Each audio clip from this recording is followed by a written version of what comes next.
I'm going to talk a little bit more about what's happening right now and some of the implications on a global scale for global governance and the way forward in a broader sense.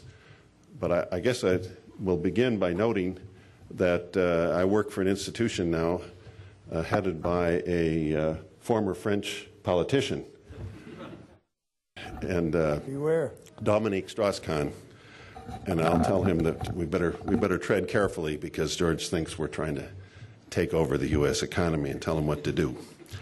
But the truth is, this is a very worrisome time.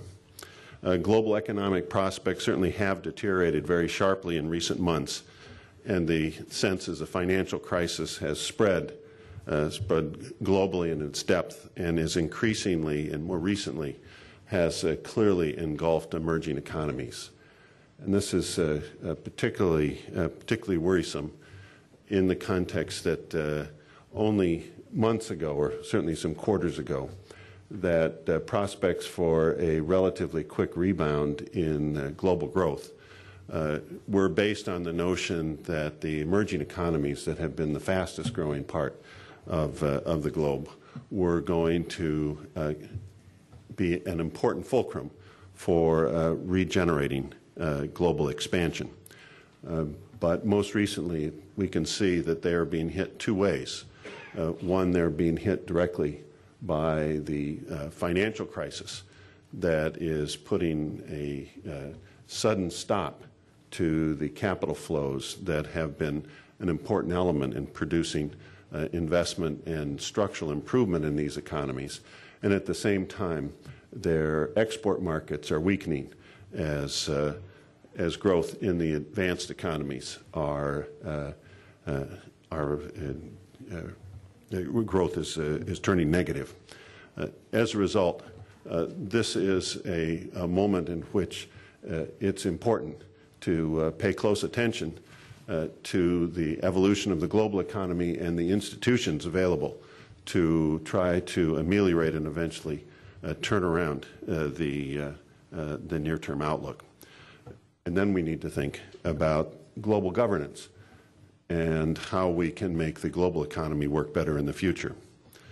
Certainly for now, we've seen continued deleveraging in the financial sector and rather dramatic declines in consumer and business confidence, not just here but around the globe, really in ways that we have not seen in decades. And these certainly have resulted in a sharp deterioration in the growth in domestic demand. Now, in just last month, the IMF issued new forecasts for global growth. Based on current policies, we expected to see the global economy expand by about 2.25% next year. That's down from about 5% in 2007. We've been hoping for a pickup in 2010.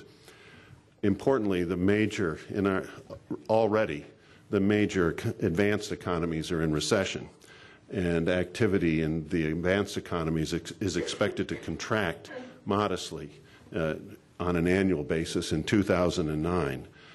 This is not business as usual. This would mark the first annual contraction of the advanced economies as a group in the entire post-World War II era. And we're seeing now, more recently, that activity in emerging economies is slowing abruptly, reflecting the factors that I've mentioned. Now, we had still, in our forecast, been assuming that as a group that the emerging economies would be growing by about 5% in 2009, down from about 8.5% in 2007. But frankly, the latest development underscore that many of these economies are facing increasingly difficult times as they adjust to this deteriorating global environment. We'll publish our quarterly World Economic Outlook update in January, and I'd have to say, based on recent developments, it seems very likely that we will further mark down our forecast for global growth. And while we are still hopeful that success in stabilizing financial conditions and providing policy support should enable recovery to begin, albeit somewhat haltingly, in the second half of next year. Now, in financial markets, notwithstanding the adoption of bold and policy measures, perhaps not as clear-cut or not as clearly conceived as many of us would have liked, that we see nonetheless funding and liquidity markets remain severely strained. There really had been a deep shock to markets, not just in the U.S., but around the world. So we see deleveraging and forced asset sales unabated at this time. So it's the difficult financial conditions coupled with a slump in economic activity that makes us concerned. Our research has suggested that in the past, economic contractions coupled with financial strains have been deeper and more long-lasting than in cases where financial strains of this kind were absent. And we still see serious problems in systemically important financial institutions. And we've had long experience at the IMF with resolving difficulties in banks and financial systems more broadly. Inevitably, our experience has taught us from advanced economies to emerging economies that the same three principles are needed to produce a turnaround, a stabilization and turnaround in stressed financial systems.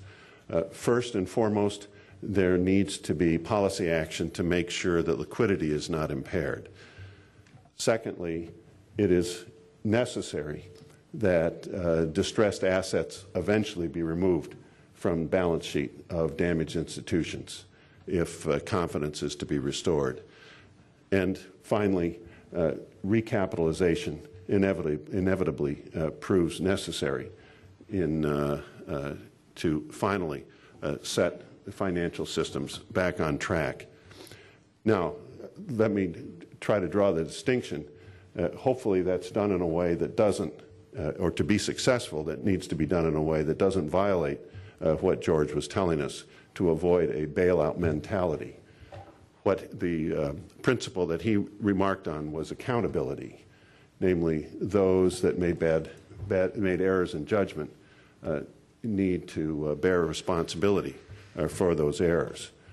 But at the same time, the system should not be allowed to fail as a result.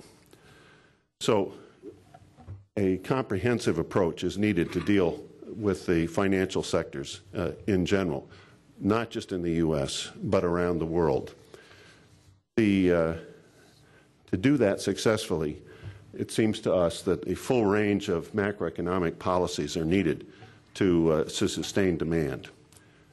The recent public policy actions in advanced economies using the public balance sheet to recapitalize financial institutions and to provide guarantees and extend liquidity are, in general, important and necessary steps, but they have to be applied carefully to avoid the kind of effects on longer-term incentives that George warns about.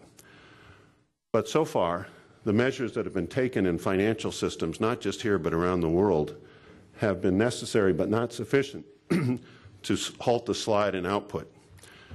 Given the sharp drop in confidence, measures we think must be taken to support demand and to reduce excessive negative feedback between real and financial sectors and contain the risks of deflation. We've seen in the past the difficulties that are caused when these kinds of problems are left to fester. Most recently, the experience of Japan in the 1990s has given a clear lesson that inaction is also potentially seriously damaging, as well as action that is misguided or excessive.